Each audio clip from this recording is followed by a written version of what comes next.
of this process of acquiring a visa. Yes, Your Honor. We Sir. will comply. Thank you, Mr. Chair. Thank you, Congressman Acop. Congressman Flores. Thank you, Mr. Chair. Balikan ko lang si SEC. SEC, you kept repeating kanina that you will be coordinating with the relevant agencies. No? And all you've been saying is relevant agencies. May we know who are these relevant agencies that you're referring to para hindi tayo mabalik sa problema with NBI and AMLAC kanina? Diba? Gusto ko klaro tayo na you will be informing these agencies. With the Department of Justice, with the Office of the Solicitor General, and with the LRA as regards the annotation of the properties. Thank you. Now, LRA, Yes, what Your will Honor. you be annotating in the titles of the properties owned by Empire 999? Well, Kasi With hindi the- siya adverse claim eh. Hindi naman siya... yes, Your Honor. Okay, ano yun? With the request of SEC, we will be annotating the revocation of the legal personality of the corporation Okay. so that any buyers will be forewarned of such status of the corporation. As regards the OSG, Your Honor, the moment they filed the complaint for S-cheat, then we can immediately annotate the notice of lis pendens. Okay, now the first annotation that you mentioned, ano yun?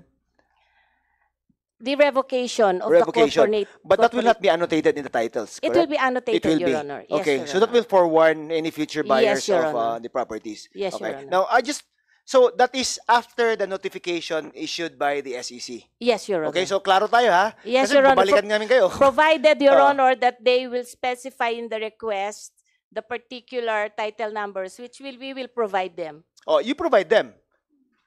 Okay, kasi Mr. Chair, ayaw ko balik yung problema, magtuturuan na naman sila later on eh, na, di ba, this should have been done, that should have been done, or something like that. Para nandito na tayong lahat. And SEC is aware, you are aware that you will be doing all these things. Tama? Yes, Your Honor. Okay, SEC, okay? We confirm, Mr. Chair. Okay, thank you, Mr. Chair. Thank you, Congressman Flores. So, is the Vice Mayor, anong pangalan ng Vice Mayor? Oh. Ha? Si Vice Mayor Seron ba nandito? Vice, oh. Sorry at medyo hindi kita napansin, medyo malayo ng konti. May konting tanong lang ako tungkol dun sa, kilala niyo po ba si Mr. Willie Ong? Sir, na-meet ko lang po siya nung tinawagan ako ng barangay captain ng San Jose, Malino. Tinawagan kayo ni Kapitan Ramonito Bautista. Apo, na nandun daw sila sa barangay nila. Oh. Pang-ilang term nyo na po ito, Vice? As Vice Mayor As Vice po. Mayor, oh. Nag-assume lang po ako. First sir. term. But you First were term. a Sangguniang Bayan member prior to becoming the Vice Mayor, Apo, tama? apo. Okay. Bukod do sa meron ho ba kayong mga other businesses? May ibang profession pa ho ba kayo na License ano po yun, broker po. Vice? License broker po. I'm sorry? License broker po. So licensed broker din po kayo? Apo, So prior to entering politics, kayo po ay licensed broker? apo. So marami ho kayong na mga transaksyon sa lupa, mga ganyan. Okay lang po. So meron ho ba kayong transaksyon sa Mexico, Pampanga? Mexico, apo. Apo. Pwede po, ano pong property yung na-transaction nyo sa Mexico, Pampanga? Ano po, property po ni Pandillo. Panlilyo. Apa. Okay. Meron ho ba kayong alam na may nabiling lupa si Mr. Willie Ong sa Pampanga? Ngayon lang pong during the dito sa hearing po natin na to. So ngayon nyo lang ho nalaman na may nabili si Willie Ong. Apa. Kilala nyo ho ba lahat ng licensed broker dyan sa Pampanga? Ay, hindi masyado. So, may idea ho ba kayo kung sino yung maaaring nag-ahente dyan sa lupang yan?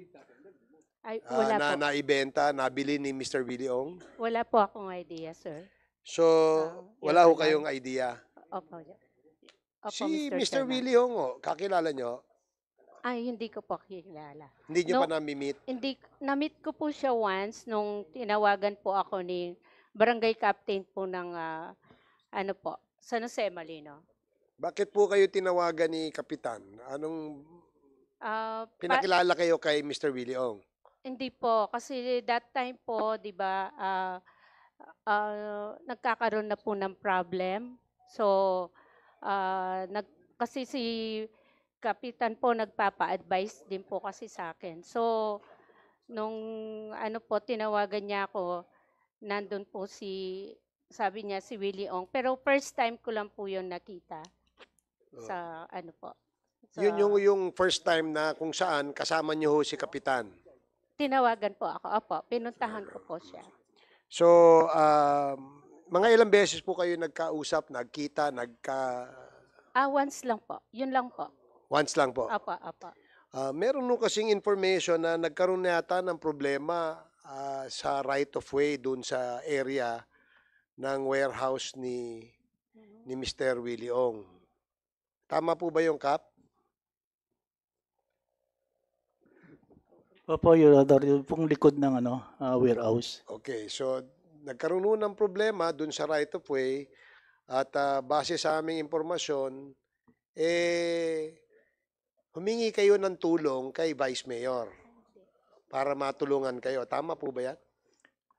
Hindi po, Your Honor, kasi po nung naano po yung drugs, nung nakita po doon sa warehouse niya, mga 3 or 4 days po tinawagan ako ng secretary ni Willie Ong. Doon po sila nakipag-meet.